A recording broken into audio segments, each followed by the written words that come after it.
할렐루야.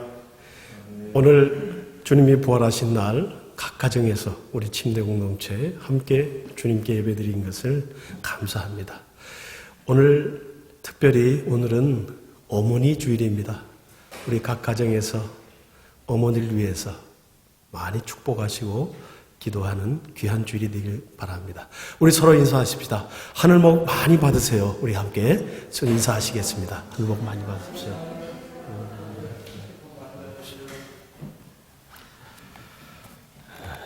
우리 다 같이 이 시간 예배를 위해서 찬양 드리시겠습니다. 579장 찬양 함께 드리시겠습니다. 어머니의 넓은 사랑.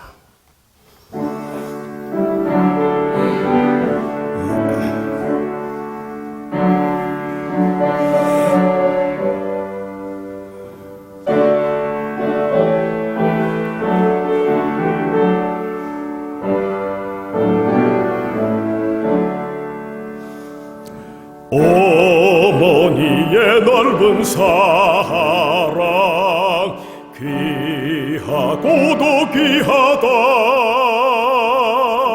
그 사랑이 언제든지 나를 감싸줍니다. 내가 울 때 어머니는 좋게 기도드리고 내가 기뻐 웃을 때에 찬송 부르십니다. 아침 저녁 읽으시던 어머니의 성경책 손때 남은 구절마다 모습 본 듯합니다. 믿는 자는 누구든지 영생함을 얻으리. 들려져 센 귀한 말씀 이제 힘이 됩니다. 홀로 누워 괴로울 때 헤매다가 지칠 때 부르시던 찬송 소리 귀에 살아옵니다. 반석에서 샘물 나고 황무지에 꽃피니 예수님과 동행하면 두려울 것 없어라. 온유하고 겸손하며 올바르고 굳세게 어머니의 뜻 받들어 보람있게 살리라. 공파 많은 세상에서 선한 싸움 싸우다 생명신에 흐르는 곳 길이 함께 살리라. 우리 시간 예배를 위해서 소영호 집사님 기도해 주시겠습니다.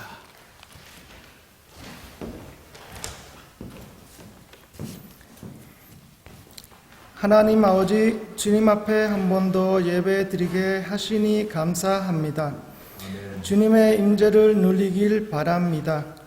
주님의 영광에 참여하게 하시니 감사드립니다.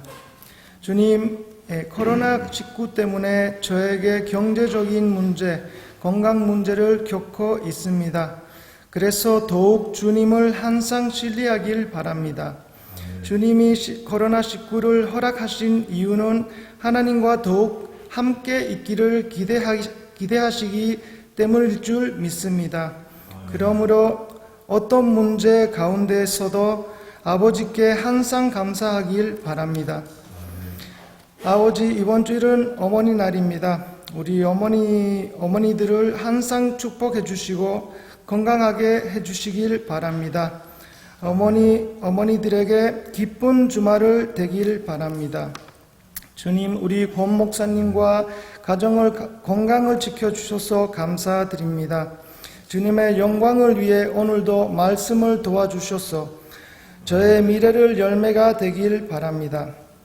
주님, 우리 목장 모임 모두 다 축복해 주시고 특별히 저의 목장이 섬기는 까라수시아 고아원을 기억하여 주시고 지금 어려운 상황에서 더욱 그것에 아무것도 부족하지 않도록 축복하여 주소서. 우리 교회의 성도님의 건강을 위해 기도드리며 몸이 불편하신 분들은 빠른 회복을 위해 기도드립니다. 아버지 하나님, 주님의 아들들과 종동들 축복해 주시고 더욱더 주님의 신뢰하고 주님의 마음을 기쁘게 하게 하소서. 주 예수 이름으로 기도합니다.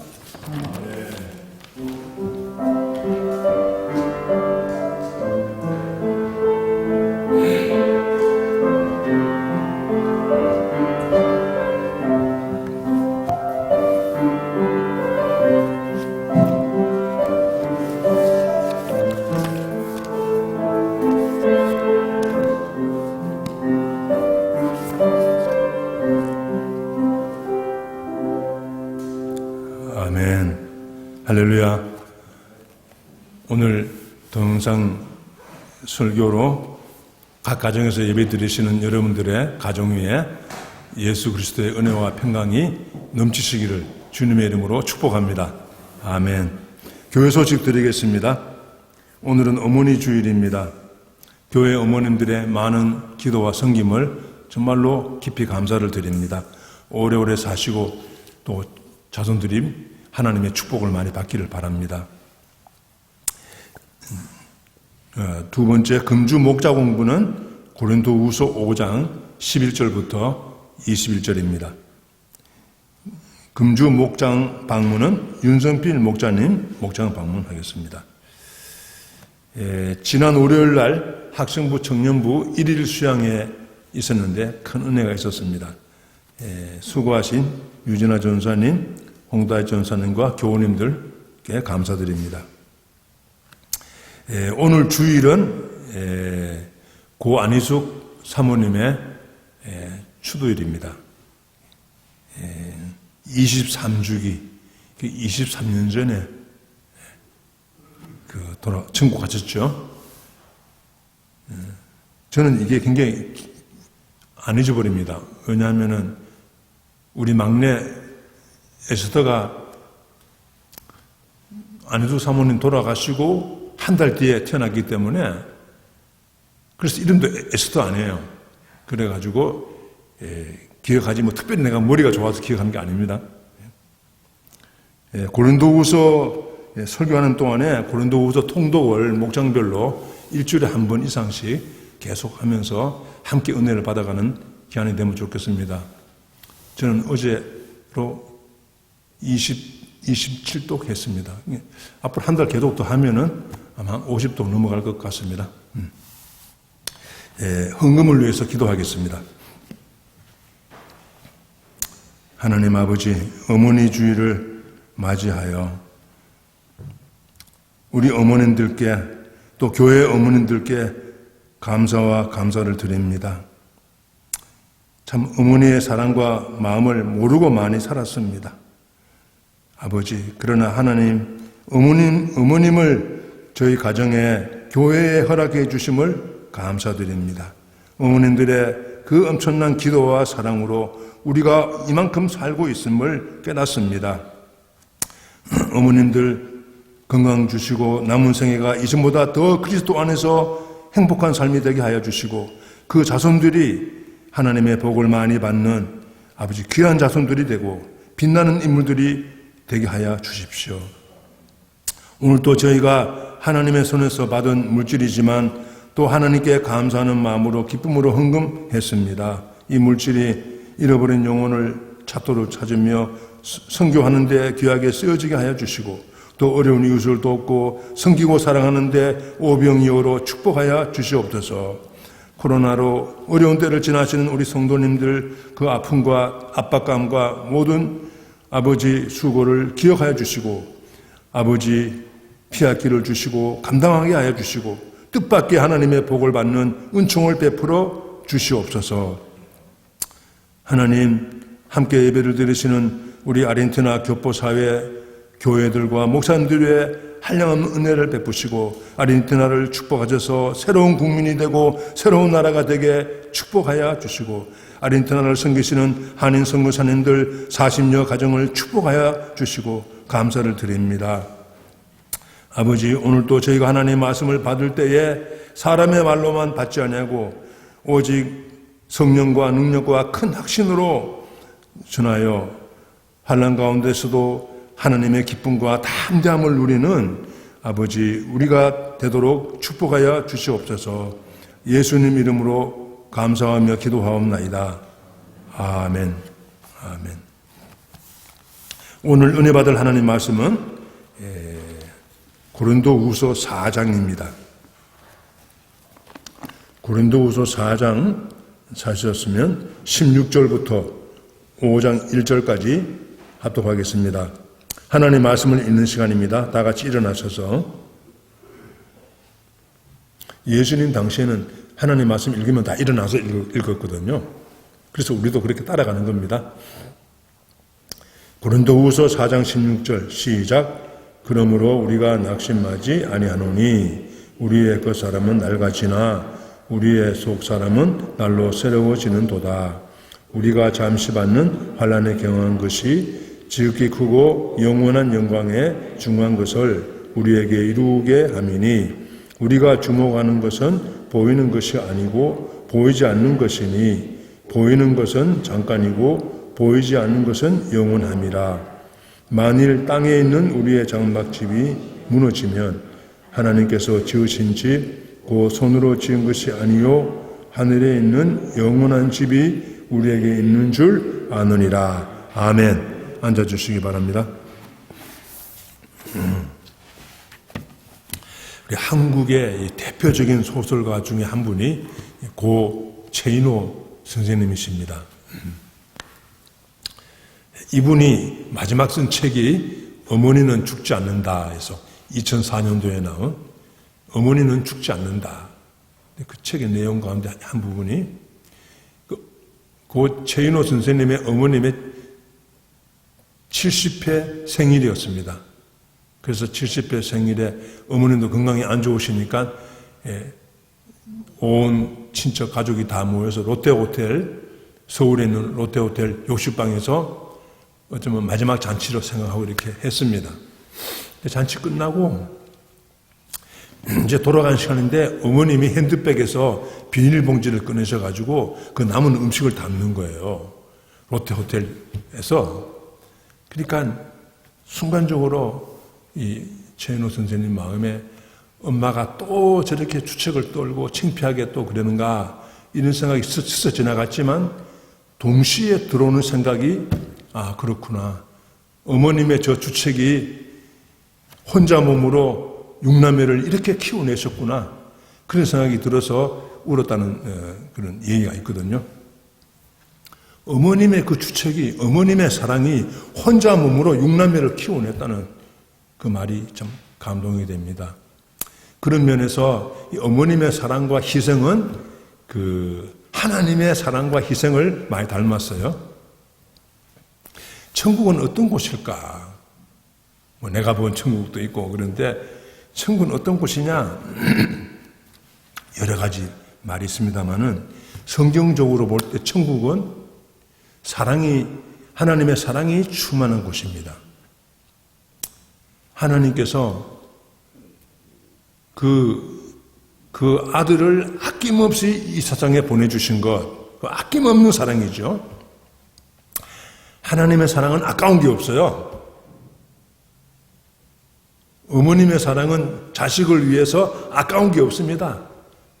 다시 태어나도 자식을 위해서 살고 싶어요. 여기 어머님들 그렇지 않으세요? 그리고 하나님의 사랑은 그 하나님의 아들을 십자가에 못 박혀 죽인 그 폐악한 인생들을 사랑하는 사랑입니다. 아들을 십자가에 못 박혀 죽인 그 인생들을 사랑하는 사랑이니까요. 이 사랑은 무조건적인 사랑입니다. 조건이 없는 사랑이에요. unconditional love죠. 잘났으니까 사랑하고 교회 다니니까 사랑하고 그런 게 아닙니다. 무조건 사랑이에요. 너는 좀 사랑받을 짓을 하니까 내가 너를 인정하고 사랑한다. 그거는 하나님 사랑이 아닙니다. 이 세상 사랑이에요. 자격이 되니까 사랑하는 것, 좀 뭔가 갖추었으니까 사랑해 주는 것, 그거는 이 세상 사랑이에요. 하나님의 사랑은 무자격자를 사랑하는 사랑이에요. 탕자를 사랑하는 사랑입니다. 이게 천국에 가득하니까 천국이 되죠. 천국은 하나님의 이 무조건적인 사랑이 충만한 곳이다. 나는 그렇게 생각합니다. 여러분도 동의하시죠? 아멘. 오늘 말씀의 제목은 속 사람의 생활입니다. 겉사람, 속 사람 있는데 그 사람의 생활은 우리의 이제 살아가는 삶이고 또 보이지 않는 속 사람의 생활이 있습니다. 지난 주일에 저기 질그릇 보이는 거죠. 질그릇 안에는 보배 보이지 않는 거죠. 오늘은 같은 대조로 겉사람과 속사람을 대조합니다. 겉사람은 우리가 살아가는 일상이에요. 속사람은요 성령으로 말미암아 하나님의 사랑을 깨닫고 거듭난 사람, 이 거듭난 영혼, 그게 속사람입니다.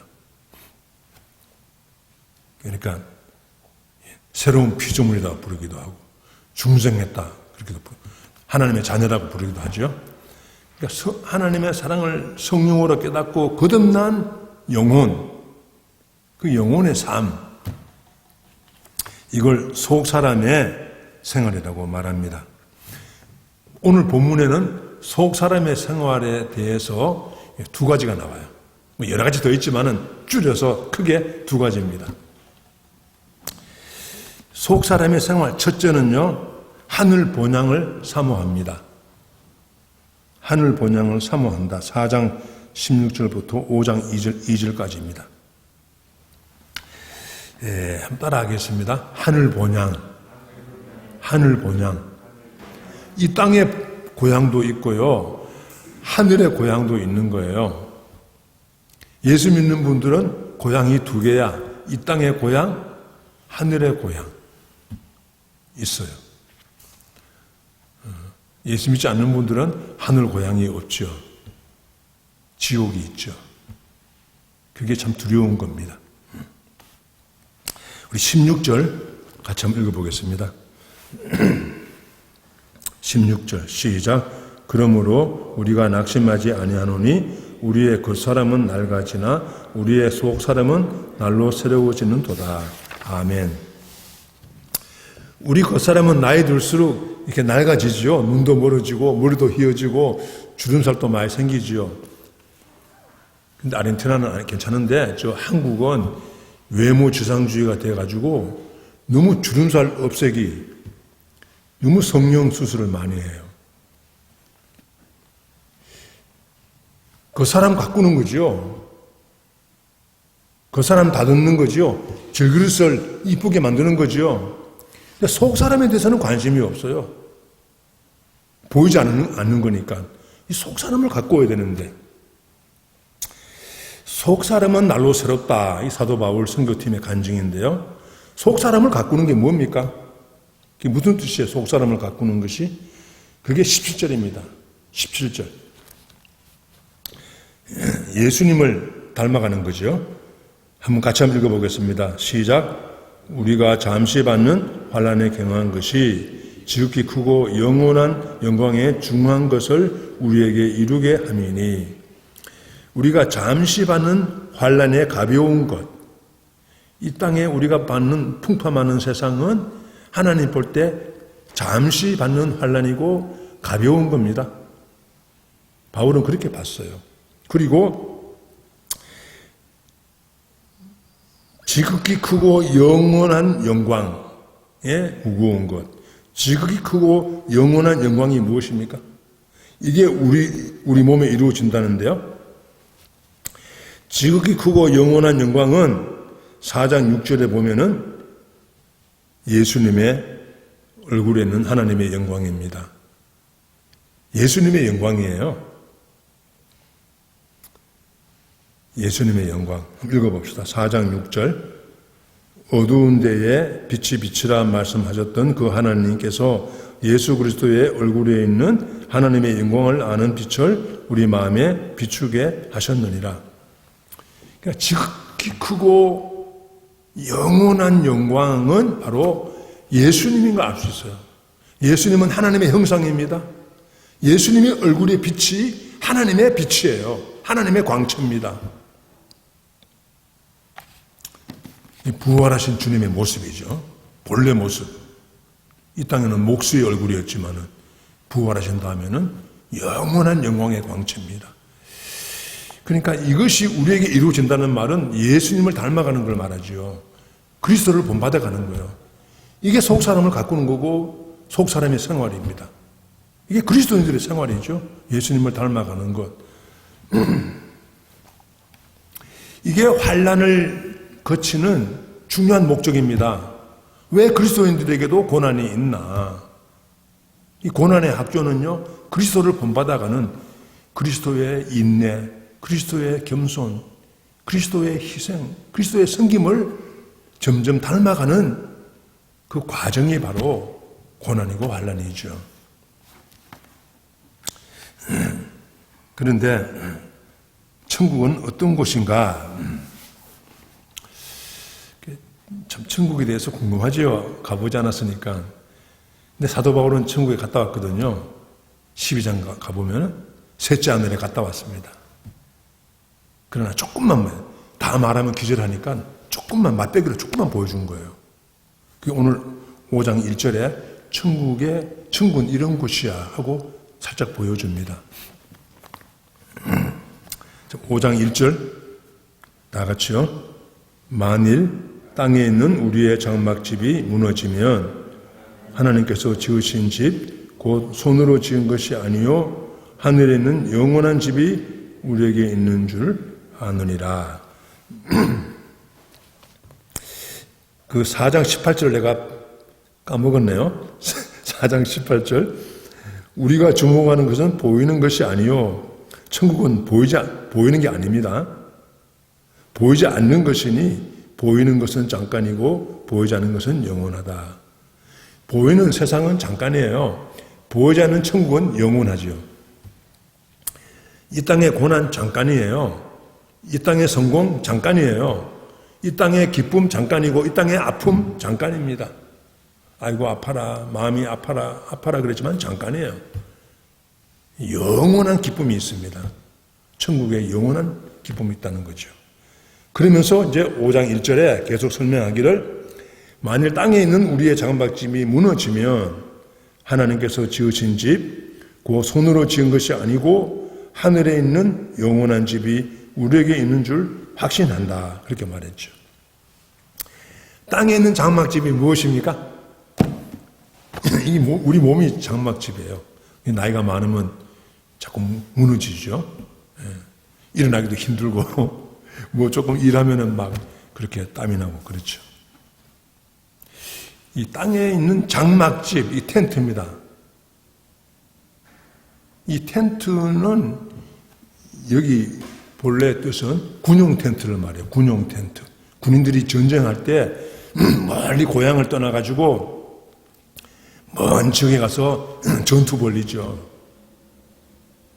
그리고 또 전쟁 이제 밤이 되면 쉬잖아요. 쉴 때는 자기 군용 텐트에 와서 임시로 텐트 쳐놓고 거기서 자고 또 아침이 되면 또 나와서 또 전쟁하는 거예요. 그렇게 몇 달을 쭉 전쟁합니다. 한번 전쟁 붙으면요, 전쟁이 오래 가요. 그러면 어느 날 사령관이 그 군인들을 다 모아놓고 전쟁 끝났다. 우리 승리했다. 고향으로 돌아가라. 그러면요, 막 창을 던지고 방패를 던지고 막 춤을 추고 막 울어요. 막 눈물이 그냥 흘러요. 이제 고향 돌아가게 됐으니까. 이 전쟁하다 죽을 수도 있었는데 또 자기 동료들 가운데는 많이 죽었잖아요, 벌써. 근데 나는 살아남아서 고향에 돌아가니까 가족들 만나고 친구들 만날 걸 생각하니까 눈물이 그렇게 흐르는 거죠. 그게 이 장막집이 무너지는 거예요. 전쟁 끝나고 텐트에 줄을 풀어요. 그러면 텐트가 푹 서늘하죠. 그럼 그걸 정리해가지고 접어가지고 어깨 미는 거예요. 이 장막집이 무너지면 끝이 아니고 선한 싸움 다 싸웠으니까 승리했으니까 고향집으로 돌아가는 것이 그렇게 영광이고 기쁨이라는 거예요. 이게 그리스도인들에 대한 비유입니다. 그리스도인들도 이 땅에서 전쟁이죠. 선한 싸움 싸우다 영원한 고향에 돌아간다고 오늘 또 찬송 불렀죠. 어머님께서 부르던 찬송, 선한 싸움 다 싸우고 교만과 싸우고 유혹과 싸우고 게으름과 싸우고 탐욕과 싸우고 마귀와 싸우고 사탄과 싸우고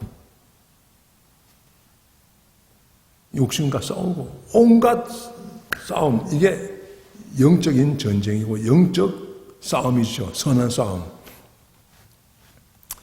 선한 싸움 다 싸우고 나면은 하나님이 불러, 너 수고했다. 나의 싸움이 분량이 끝나면은 주님이 부르시는 거예요. 싸움 끝나는 날이 바로 주님이 나를 천국에 데려가는 날입니다. 아직도 살려두신 것은 남은 싸움이 있기 때문에 전쟁해야 되니까. 영적인 전쟁 아직도 더 싸워야 되니까 남겨두신 거예요. 그냥 먹고 놀으라고 남겨두신 게 아니고 그런 거죠. 영적 전쟁에는 중보기도, 기도의 영적 전쟁, 어려운 이웃을 돕는 영적인 전쟁, 이런 것들이 다 있습니다. 그런데 하늘에 있는 영원한 집, 그 천국은 어떤 곳인가? 천국은 하나님이 지으신 집입니다. 5장 1절에 보니까 하늘에 있는 하나님이 지으신 집. 천국은 하나님이 지은 집이에요. 어떻게 짓습니까? 하늘의 보화를 쌓아가는 사람들은 하나님이 하늘로 보내준 그 보화로 우리가 살 집을 지어요. 하늘의 보물을 쌓지 않고 땅에만 보물을 쌓았던 사람은 천국에 갈 때 부끄러워요. 살 집이 없으니까. 하나님이 지으신 집입니다. 그 다음에 천국은 하늘에 있는 영원한 집이에요. 영원한 집. 땅에 있는 집처럼 무너지고 보수하고 그런 집이 아니고 영원한 집이 하늘에 있습니다. 아브라함과 야곱과 이삭도 한 집에 살면서 3대가 한 집에 살면서 그 영원한 집을 사모했고 하나님이 그것을 기뻐했다고 말하고 있습니다. 히브리서 11장 6절에 보면 그들이 아브라함이 가족이 더 나은 본향을 사모하니 곧 하늘에 있는 것이라 이러므로 하나님이 그들의 하나님이라 일컬음 받으심을 부끄러워 아니하시고 그들을 위하여 한 성을 예비하셨다. 이게 아브라함과 야곱과 이삭은 하늘의 보화를 쌓은 분들이에요. 하늘의 보화를 쌓았기 때문에 그 집을 준비하고 있는 거예요. 이 땅에는 나그네와 외국인으로 살면서 그렇게 살았죠. 그리고 천국은 어떤 곳인가? 8절에 보면은요, 주님과 함께 있는 곳입니다. 주님과 함께 있는 곳이 천국이에요. 예수님이 없으면 그 지옥입니다. 8절입니다. 8절. 우리가 담대하여 원하는 바는 차라리 몸을 떠나 주와 함께 있는 그것이라. 여기 주와 함께 있는 그것, 몸을 떠나, 이 장막을 떠나 주와 함께 있는 그것, 이 천국에 가는 거죠. 천국은 주님과 함께 있는 곳입니다. 지옥은요, 예수님이 없는 곳이 지옥이에요. 예수님이 있으면 천국이에요. 나는 천국에는 가고 싶은데 예수님은 믿고 싶지 않아. 그거는 모순이에요. 천국은 예수님이 왕이시고 예수님이 다스리는 나라인데요. 예수님의 그 영광의 빛이 우리를 살리는 곳인데요. 이 땅에서도 초막이나 궁궐이나 예수 모시면 이 땅의 작은 천국 맛볼 수 있는 거예요. 가정의 천국, 마음의 천국, 이 나라의 천국. 그건 본래 있는 천국의 맛배기죠, 맛배기. 영국의 그 서론에 나오는 거예요. 근데 사도 바울은 이 천국에 가고 싶어서 탄식했습니다. 이 탄식은 절망의 탄식이 아니고 절절히 사모하는 사모의 탄식이에요. 5장 2절입니다. 5장 2절. 참으로 우리가 여기에서 탄식하며 하늘로부터 오는 우리 조서로 덧느끼를 간절히 사모하느니라. 이게 절절히 사모하는 거죠. 이거는 절망의 탄식이 아니고 열렬하게 사모하는, 고향을 사모하는, 하늘 천국을 사모하는 그 마음이죠. 이게 몸의 부활을 잊기를 그렇게 원한다는 거예요. 하늘로부터 오는 조서를 덧입는다는 것은 몸의 부활을 잊는 겁니다. 이 몸이 변하여 부활의 몸을 잊게 되는 것을 그렇게 사모한다고 말했습니다. 저와 여러분도 주님이 재림하실 때 부활의 몸을 잊고 영원한 천국에 사게 될 줄로 믿습니다. 아멘. 그 존 웨슬리 목사님 이 얘기가 있어요. 이 존 웨슬리 목사님은 그 감리교 창시자지요. 영국 분으로 1700년대 목회하신 영국 목사님이십니다. 이 존 웨슬리 목사님이 어느 날 그 지방에서 아주 부자인 농장 주인의 초대를 받았습니다. 그 초대받아서 아침을 잘 같이 먹고, 그 다음에 그 부자 농장 주인이 준 말을 타고 같이, 부자와 같이 이제 그 농장 구경하는 거예요. 농장이 어마어마하게 넓어서 하루 종일 구경해도 끝나지 않았어요. 해가 저물어 가니까 이제 그만 돌아갑시다 하고 돌아왔습니다. 농장 구경 다 못하고 돌아온 거예요.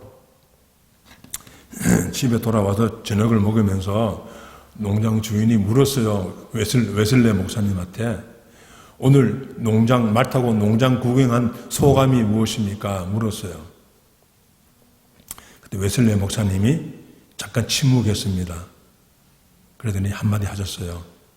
주인님, 이 어마어마한 농장 두고 죽으시려면 참 어렵겠습니다. 이 엄청난 농장을 두고 떠나는 게 참으로 어렵겠습니다. 그렇게 한마디 했다는 글이 있습니다. 이 땅에만 부활을 쌓으니까 두고 떠나기가 그렇게 어려운 거죠. 하늘에 부활을 쌓아야 되는데. 여러분들 이사 경험하셨어요? 이사 많이 하죠. 히말라야에 사는 그 무슨 청파족인가, 그거는 유목민들인데 1년에 12번 이사한다더니 그 양과 소와 야크가 먹는 초장을 따라서 12번 이사한대요. 그러니까 1년에 12번 이사하면은 이삿짐이 간단합니다. 버릴 건 버리고 또 남길 건 남기고 간단해요. 복잡하지 않아 보니까. 이삿짐 그냥 천막 거두고 그냥 떠나요. 우리가 이 땅에서 나그네와 외국인과 같이 산다면은, 하늘 본향이 있다면은 이 땅의 삶이 단순해야 됩니다. 좀 어수룩할 수도 있고 단순 좀 해야 됩니다. 무신론주의자들은 하나님이 없다, 죽으면 끝이다 이렇게 말합니다. 그러나 성경은 끝이 아니다. 죽음은 이사가는 것이다. 이사가는 거. 이 땅에 잠시 나그네 삶 끝나고 순례자 삶 끝나고 이제 본향으로 돌아가는 이사가는 게 바로 죽음이다. 이사 가야 되는데 이사 갈 집이 없으면 어떻겠어요? 이 땅에 7, 80년은 천국의 집을 준비하는 기간입니다. 천국 갈 준비하는 곳이에요. 이제 최후한 집에도 알리시아가 이제 둘째 아기 낳습니다. 딸이라 그래. 첫째 안디는 아들이고 둘째 딸이니까. 그래서 내가 하나 더 놓으라 그랬어. 근데 이제 10월 말에 이제 태어나거든요. 엄마 배에서 만 9개월 되면은 태어납니다. 그 9개월 동안에 이 땅에 7, 80년 살 모든 거 다 갖추고 완전하게 준비되면은 태어나요. 준비되기 전에 8달 만에 태어나고 7달 만에 태어나면은 이게 어려워. 인큐베이터 가야 돼요. 아주 어려워집니다. 다 준비되고 이제 태어나서 7, 80년 살다가 이제 죽는 거예요. 이 땅에 7, 80년은 천국을 준비하는 기간입니다.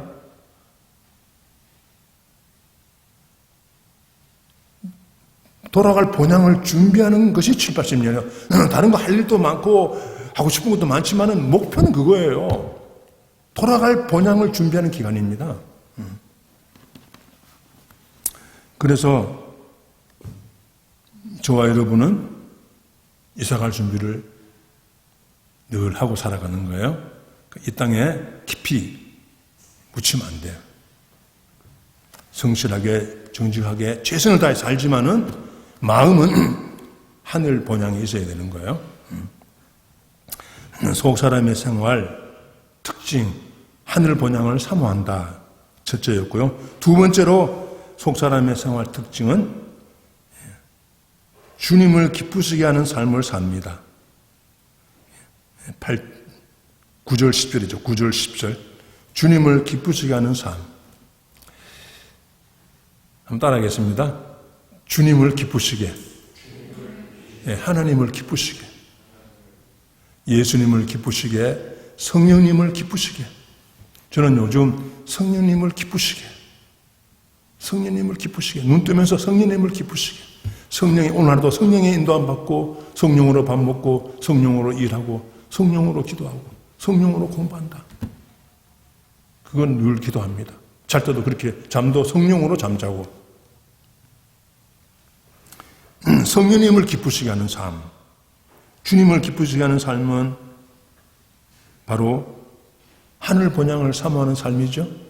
그렇잖아요. 연결되어 있잖아요. 속 사람의 생활, 하늘 본향을 사모하는 것은 곧 주님을 기쁘시게 하는 삶입니다. 근데 이 사탄이 속여가지고요, 천국 그렇게 하면은 이 땅의 생활을 도피주의자가 되고 수도원에 가야 되고 그냥 마음대로 살게 되는 위험이 있다 이렇게 막 떠들어요. 천국만 강조하니까. 여러분들 사탄이 속인 수가 뭐냐면요, 너는 이제 예수 믿었지. 그리고 이제 천국 갈 패스포트 여권 받았지. 천국 가는 거야. 그러니까 이 땅에서는 너 마음대로 살아. 너 하고 싶은 대로 살다가 그냥 죽으면 천국 가는 거 아니냐. 이게 사탄의 속임수입니다. 거짓말. 천국에 확신이 있는 분은 이 땅의 삶을 그렇게 살지 않아요. 천국을 잘 모르는 분이 그렇게 대충 살지. 천국에 확신이 있는 분은 이 땅에서 주님을 기쁘시게 하는 최선의 삶을 삽니다. 그 좋은 예가 바로 사도 바울과 그 선교팀의 삶이에요. 이렇게 구구절절히 천국을 사모하면 그 삶이 이 땅에서는 그냥 빈둥거려요? 아니잖아요. 그렇게 선교하고 어려운 이웃 돕고 사랑을 실천하고 그 못난 고린도 교회 이 말씀 많은 말씀꾸러기 고린도 교회 어린 양들을 품고 울면서 불면서 야단치면서 그렇게 키워내잖아요.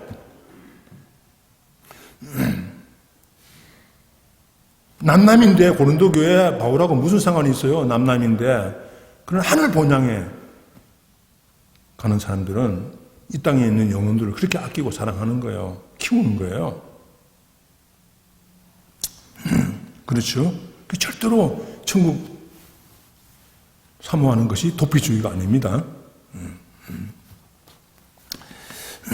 그러니까 하늘 본향 사모하는 분들은 삶의 목적이 분명해요. 주님을 기쁘시게 먹든지 마시든지 무엇을 하든지 주님을 기쁘시게. 그렇죠? 천국을 사모하는 그 자의 주님을 기쁘시게 하는 삶의 특징인데 뭐가 주님을 기쁘시게 하는 겁니까? 우리가 용서받은 탕자의 새로운 본능이 있어요. 우리 예수 믿으면 전에 없던 새로운 본능이 생겨. 속 사람이 생겼으니까 속 사람의 본능이 생기는데 그게 뭐냐면 어떻게 하면 주님을 좀 기쁘시게 해볼까.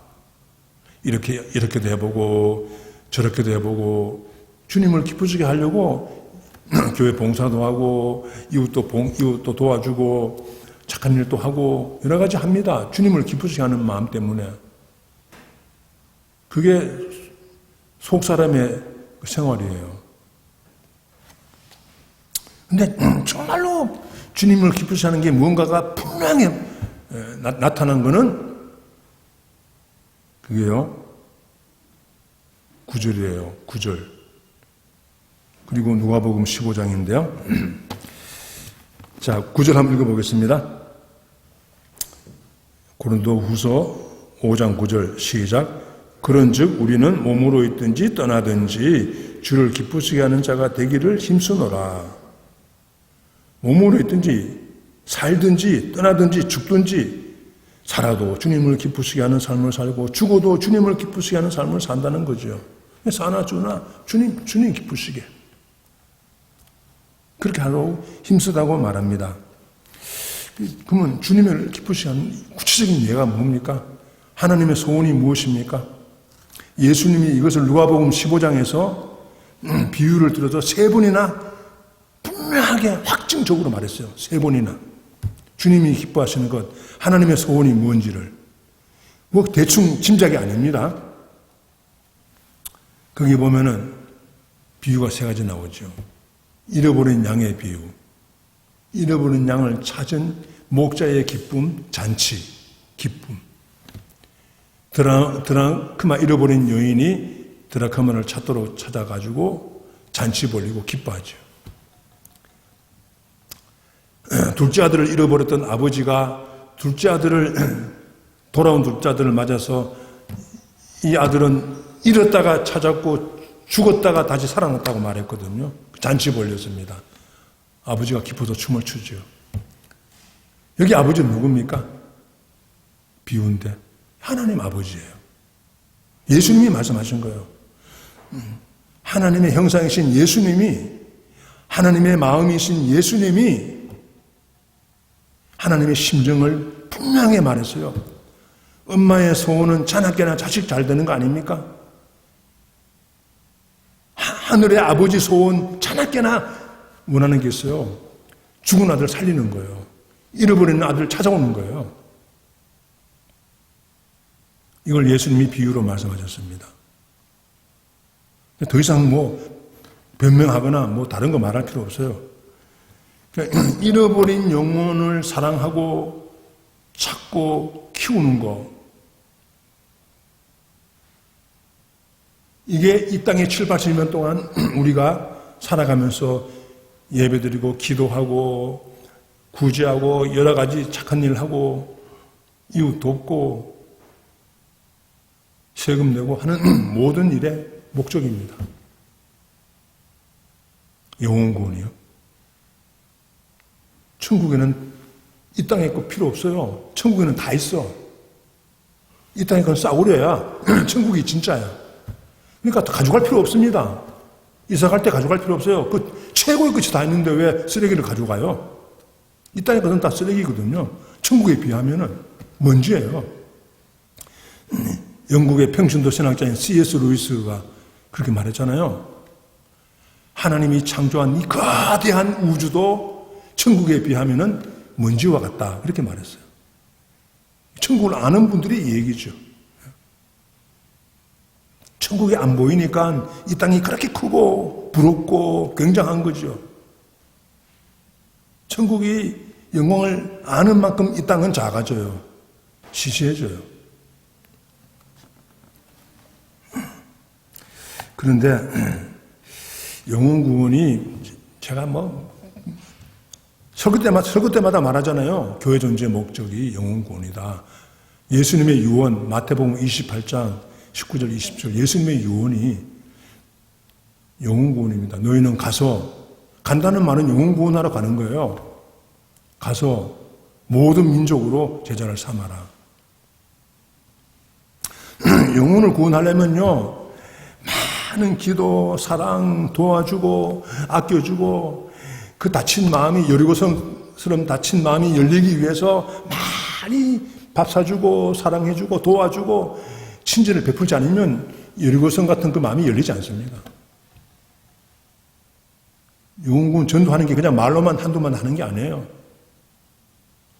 오랜 기도, 내가 모르는 또 많은 분들이 그를 위해서 기도하고 응원하고 쭉 했던 것이 쌓여가지고 어느 날 마음이 열리고 주님께 돌아오는 거죠.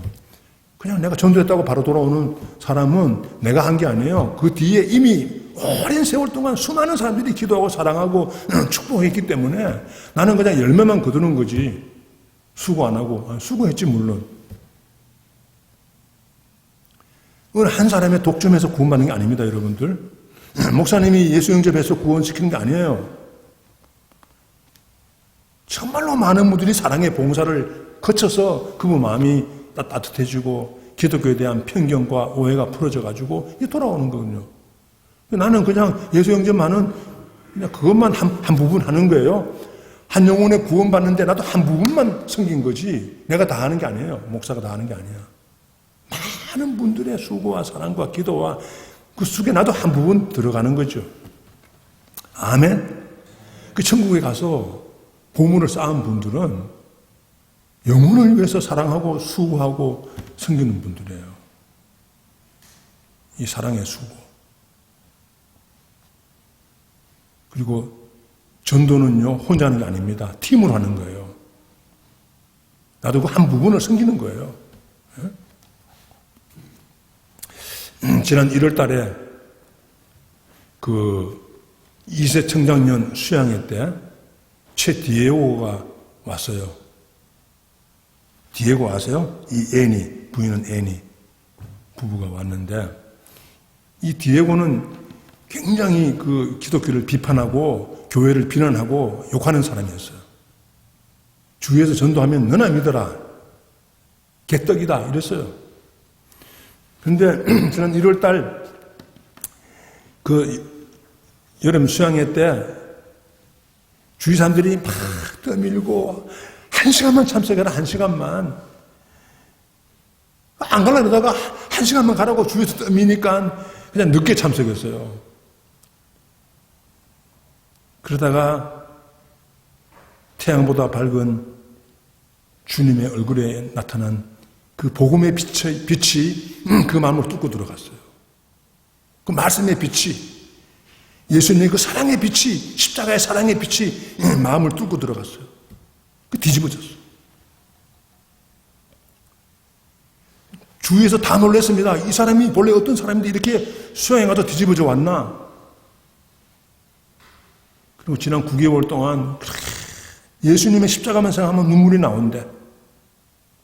그리고 그렇게 성경 공부도 김한우 목사님이 졸라가지고 그렇게 성경 공부하고 이웃도 없고 집안이 달라져 버렸어요. 가정이 디에고가 변하니까 집안이 달라졌어요. 그걸 그 누나인 최성화 집사님이 간증한 거예요. 남동생이 변화되니까 집안이 달라졌다고. 그렇게 기도했는데도 그렇게 대들던 동생이 말이에요. 그 서안드레 집사님 맞습니까? 네, 맞다 그래요. 이건 증인이니까. 2세 청장년. 저와 여러분이 이세 청년년 위해서 얼마나 기도했습니까? 누가 누군지도 잘 모르지만은 수양에 따르면 한 달 전부터 그렇게 기도했잖아요. 그러니까 디에고의 변화에 저와 여러분도 한 부분 참여한 거예요. 물론 하나님이 김한우 목사님의 메시지를 통해서 강력하게 역사했지만은 조용하게 설교하지만 강력한 거예요. 복음이. 큰 소리 지른다고 설교 잘하는 겁니까? 오해하지 마세요. 오해하지 마시고. 이런 얘기 하려면 끝이 없어요. 지난 주일에 제가 그 목장 방문 갔던 최영탁 집사님 목장의 조옥주 어머니 71세세요. 70여 년 동안 방황하고 예수님 주위에서 전도해도 거부하고 살아오시던 분이 그 목장에 와서 조금씩 지난 1년 내내 2년 내내 조금씩 이렇게 사랑을 받고 은혜를 받고 변화받은 거예요. 지난 주를 만나 깜짝 놀랐습니다. 그 얼굴이 봄의 꽃처럼 피어나더라고요. 그래서 지난 겨울에 통독 일독했대요. 그 바쁜 틈에도 일독했습니다. 이게 우리가 그래서 기도한 그 조옥주 어머님에서 얼마나 기도했습니까? 여러분들 우리가. 그 돌아가신 지난 7월 달에 돌아가신 고 김혜숙 성도님. 그것도 70여 년 동안 방황하고 헤매다가 70이 돼가지고 예수 믿었잖아요. 용서받는 당자책을 줬더니 그걸 일주일 만에 다 읽고 그 책부터 그렇게 울었다고 간증하시더라고. 그냥 그 책이 그냥 거듭나게 만든 거예요. 변화시킨 거예요. 누가 특별히 말한 것도 아닌데. 그동안 얼마나 많은 사람들이 교회 좀 가자. 교회 바로 옆에 살면서 교회 안 나가는 글을 붙들고 말했지만은 안 나갔는데 때가 되니까 돌아가시기 전에 새 사람 만들어가지고 하나님의 딸로 만들어가지고 하나님이 데려가셨어. 그 마지막 인생의 순간에 여러분과 제가 쓰임받은 거예요. 그렇죠? 이게 교회가 할 일입니다. 그렇지 않아요? 교회 식당 왜 만들었어요? 영혼 구원하려고. 성경 공부 왜 합니까? 영혼 구원하려고. 영혼 구원이 안 되는 성경 공부는요, 학문에 불과해요. 학문을 즐기는 거야. 영혼을 사랑하고 영혼을 구원하고 영혼을 양육하기 위한 성경 공부가 돼야 되지, 학문으로 취급하는 분들이 많아요. 그래서 예수 믿지 않는, 거듭나지 않는 신학자도 많고 신학자 교수도 많아요. 잘 분별해야 됩니다. 분별해야 돼요. 우리 마지막으로 10절 한번 읽어보겠습니다. 10절. 5장 10절이 결론이에요. 시작. 이는 우리가 다 반드시 그리스도의 심판대 앞에 나타나게 되어 각각 선악간에 그 몸으로 행한 것을 따라 받으려 함이라. 우리가 다 반드시 그리스도의 심판대 앞에 선다.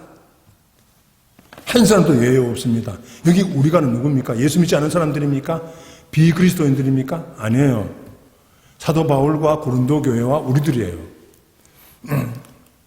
속사람의 생활하는 분들, 거듭난 분들, 하나님의 자녀가 되신 분들의 그 삶에 결산이 있다는 거예요.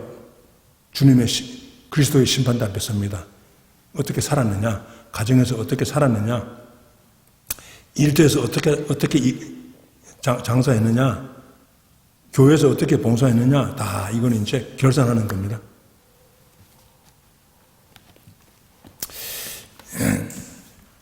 언젠가는 저와 여러분이 주님 앞에 그리스도의 심판대 앞에 설 텐데 그때 부끄럽지 않아야 돼요. 부끄럽지 않아요. 그렇지 않습니까? 그래서 이 땅에 사는 날 동안 그리스도를 얼마나 닮았는가? 목장 모임이 왜 필요하냐? 거기에서 그리스도의 인내를 배우고 거기에서 포용력을 배우고 참는 걸 배우고 사랑을 배우는 것이 바로 목장이에요. 그 힘든 까다로운 한 양 그거 감당하면은 그게 영혼 사랑이잖아요. 영혼 구원이잖아요. 그렇지 않습니까? 이 그리스도를 닮아가는 만큼 천국에서 천국의 기쁨과 충만함을 더 누리게 돼요. 닮아가는 만큼, 주님을 닮아가는 만큼 천국이 더 아름답고 더 영광스러워요. 주님을 조금 닮아간 분은 천국이 조금만 영광스러워요. 이 땅과는 비교할 수 없지만 얼마큼 나누었느냐 천국 주님이 그리스도의 심판대에서 결산합니다. 너 시간과 재능과 학문과 물질과 땀을 얼마큼 너와 너의 가족만 위해서 쓰지 않고 이웃을 위해서, 교회를 위해서, 이 사회를 위해서 얼마큼 나누었느냐 그거 결산합니다. 너가 얼마큼 쌓았느냐, 이 땅에 얼마큼 보화를 쌓았느냐 그거는 다 쓰레기예요.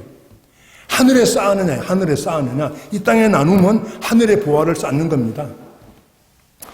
그냥 이웃 도와주는 게 아니에요. 그냥 아픈 사람 신방하는 게 아니에요. 하늘의 보화를 쌓는 거예요, 그게. 애기 낳은 집에 미역국 가져가는 거, 그게 하늘의 보화를 쌓는 거지, 그냥 단순한 동정이 아닙니다. 하늘의 보화를 쌓는 거예요. 지나가는 거지에게, 눈마주에게 돈 300배서 주는 거, 하늘의 보화를 쌓는 거예요. 아무도 본 사람이 없지만. 그렇지 않습니까? 길거리에 쓰레기 하나 줍는 거, 그게 아르헨티나를 사랑하는 거고, 그게 하늘의 보화를 쌓는 겁니다. 쓰레기 줍는 거, 하나 줍는 거. 다 그냥 지나가는데, 청소부가 청소하겠지. 다 생각하고 그냥 지나가는데. 그게 아닙니다. 이 땅을 아름답게 가꾸는 사람들이 하늘의 보화를 쌓는 거예요. 가정을 아름답게 가꾸고, 하늘의 보화를 쌓는 겁니다. 그렇죠? 나머지는 다 썩어요. 이 땅의 것은요, 좀나고 썩고 부패하고 없어져요. 쓰레기장에 다 가요. 우리 어머님들, 아버님들 돌아가시면요, 다 오시고 뭐고 다 쓰레기통에 갑니다. 그건 남도 안 가져가요.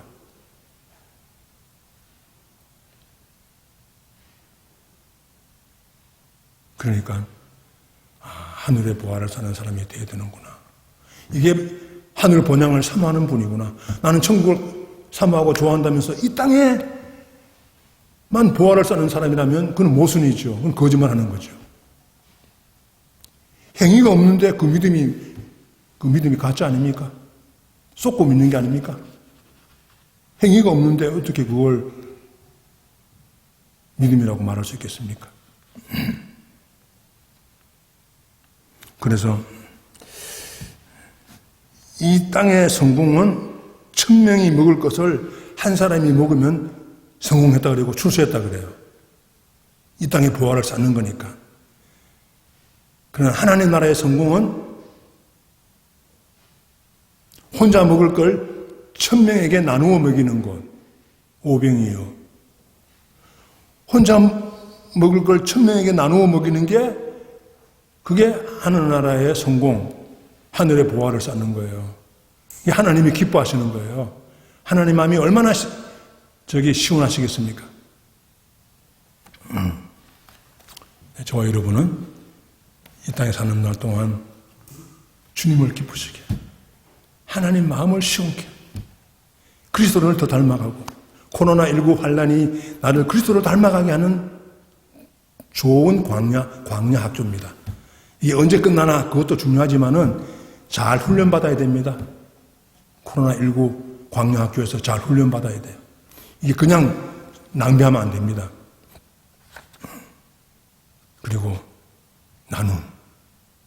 어떤 모양이든지 나눔. 특별히 선교사님들.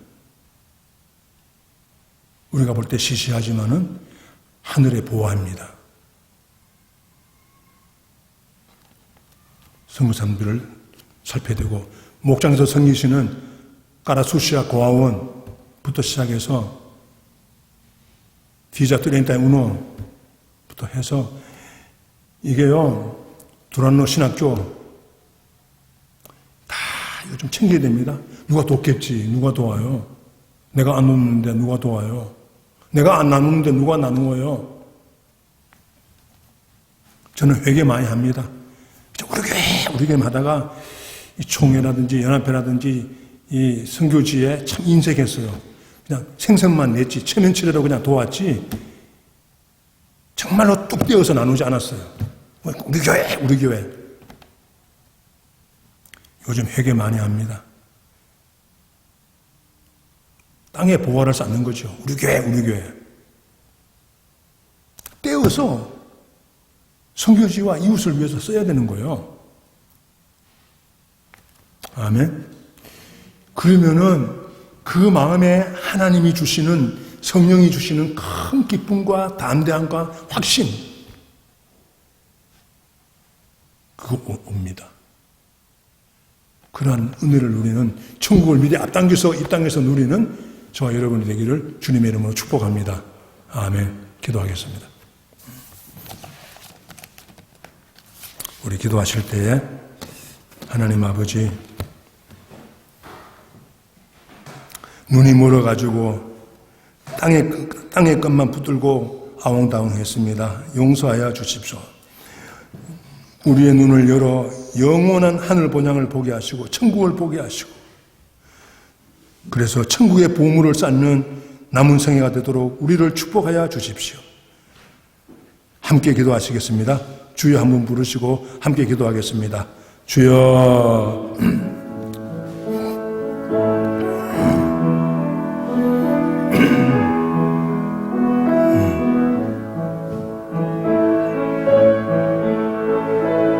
하나님 아버지 감사합니다.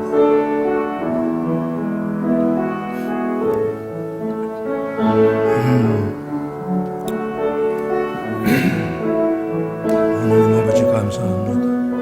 내 눈을 조금 열어주시고 말씀에 빛이 비추어 회개하고 또 속사람을 새롭게 해주심을 감사드립니다. 아버지 감사합니다. 하나님 감사합니다. 하나님 아버지 감사합니다. 하나님 아버지 감사합니다. 정말로 말씀에 빛이 비추어 보지 못한 눈을 열어주시고 이기적이고 답답한 심령에 말씀의 빛이 비추어 주님의 얼굴의 광채가 비추어 천국을 더 보게 해주시고 보이지 않던 이웃이 보이고 보이지 않던 선교지가 보이고 보이지 않던 고통받는 이웃이 보이는 아버지 하늘 백성 주님을 기쁘시게 하는 자로 남은 생애를 살고 싶습니다. 아버지 그렇게 축복하여 주시옵소서. 은총을 베풀어 주시옵소서. 예수님 이름으로 감사하며 기도하옵나이다. 아멘. 하나님께 찬양하겠습니다. 249장입니다.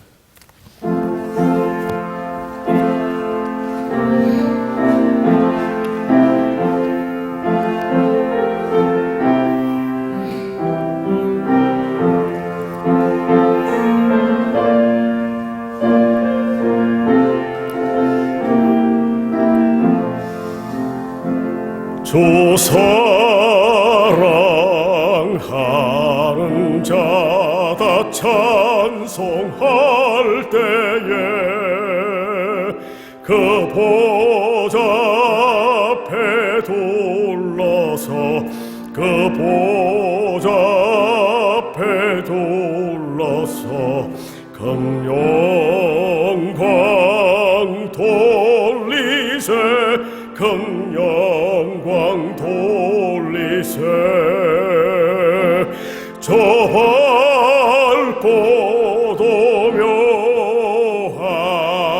시온성 향하여 가세 내 주의 찬란한 성에 찬송하며 올라가세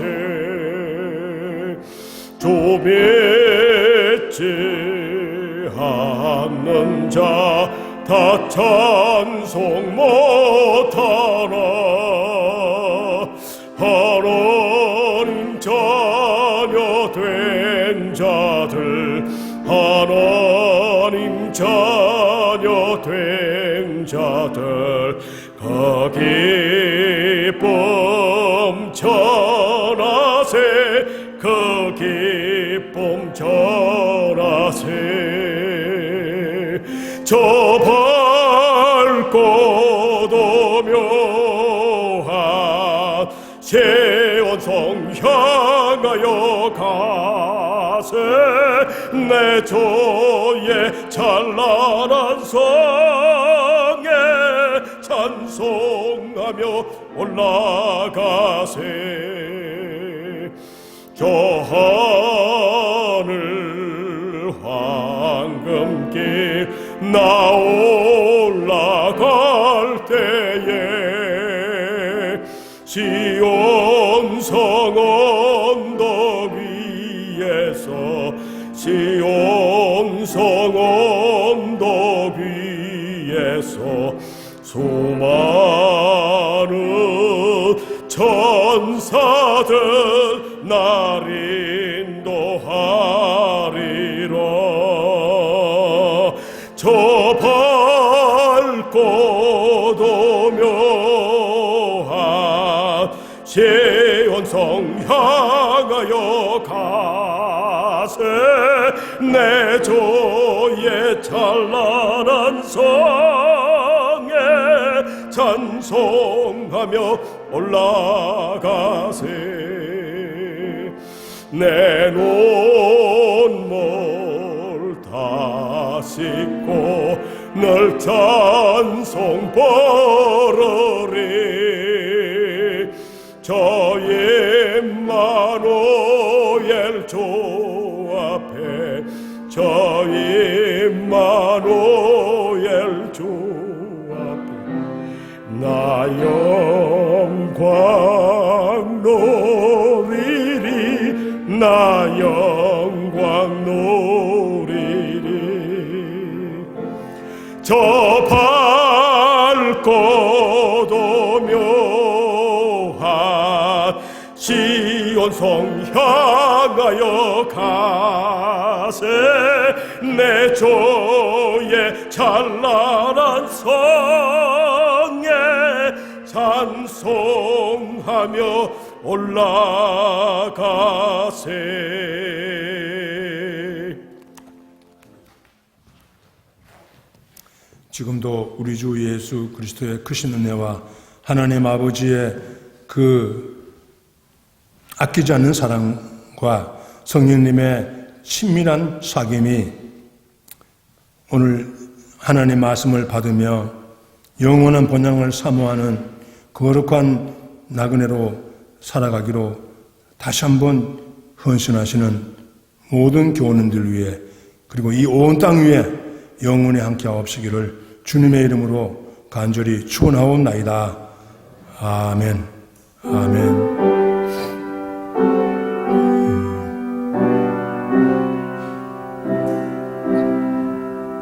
아버지 하늘 바다를 사모하고 거룩한 나그네로 살게 하여 주십시오. 거룩한 나그네로 살게 하여 주십시오.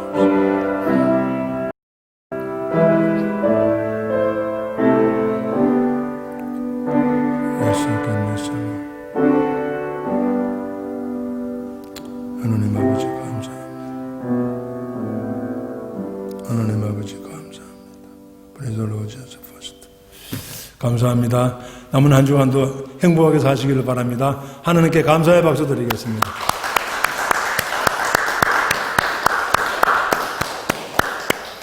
네, 감사합니다. 오늘 서영호 집사님이 대표기도를 해주셔서 너무나 감사합니다. 갑자기 부탁받았기 때문에 이 순서가 조정돼 가지고요. 그래도 순종이 제사보다 낫습니다. 순종하신 게 놀라운 은혜입니다.